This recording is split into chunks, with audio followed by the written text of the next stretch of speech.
বলার নয়, এখানে একটা আগুন লাগে।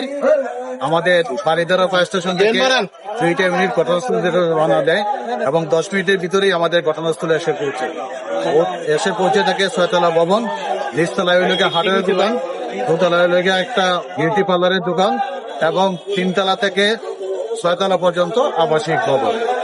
2তলায় প্রচন্ড আগুন, আবাসিক হোটেল।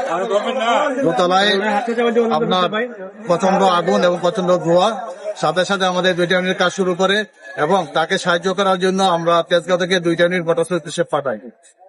ঠিক 30 মিনিটের ভিতরেই আগুনটা আমাদের নিয়ন্ত্রণে চলে আসে এবং 13টা 40 মিনিটের মধ্যে আগুনটা সম্পূর্ণভাবে নির্বাপন করা হয়। প্রচন্ড ধোঁয়ার কারণে উপরে ধোঁয়াগুলো উঠে যায়। আমরা চিলি কুটাই, আমরা 3 আমরা আহত এবং নিহত অবস্থায় পাই এবং একজনকে বাথরুমে অবস্থা পাই। চিলিকুটার যে দরজাটা ছিল সেই দরজাটা বন্ধ ছিল ছাদে যাওয়ার জন্য।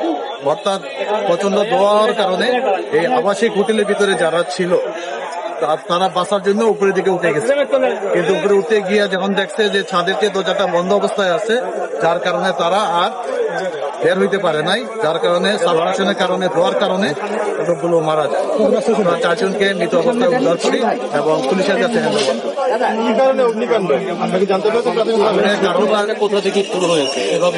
আগুনের কারণটা আমাদের তদন্ত সাপেক্ষে, যেহেতু আমরা কাউকে মালিক কর্তৃপক্ষ কাউকে পাই নাই এখানে, যার কারণে আগুনের কারণটা তদন্ত সাপেক্ষে এবং পরিমাণটা কমিটি গঠন করা হয়েছে না, কমিটি গঠন করা হবে। 2জনকে আহত অবস্থায় আমরা উদ্ধার করি। ভাই, এই বিল্ডিংটাকে নিয়ম মেনে তৈরি করা হয়েছে, আপনার কি মনে হয় বিল্ডিং কি রাজুকের নিয়ম মেনে তৈরি করা হয়েছে? পর্যাপ্ত অগ্নি নির্বাপক যন্ত্র এগুলো কিছু ছিল, অথবা ফায়ার এক্সিট? আপনারা যে কোনো ফায়ার এক্সিট দেখেছেন কিনা?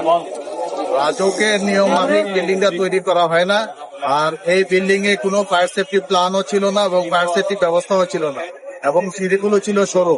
3 ফিট থেকে 3 ফিটের মতো একটা সিঁড়ি ছিল, এই সিঁড়িতে উপরে উঠতে ছিল এবং সিঁড়ির পাশে যে জানালাগুলো ছিল জানালাগুলো কাজ দিয়ে বন্ধ করা ছিল।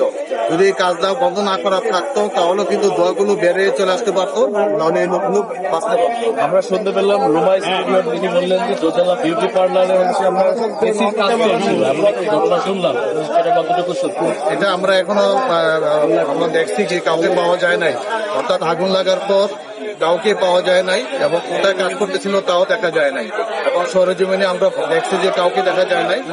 এই ঘটনার সম্বন্ধে আমরা এখন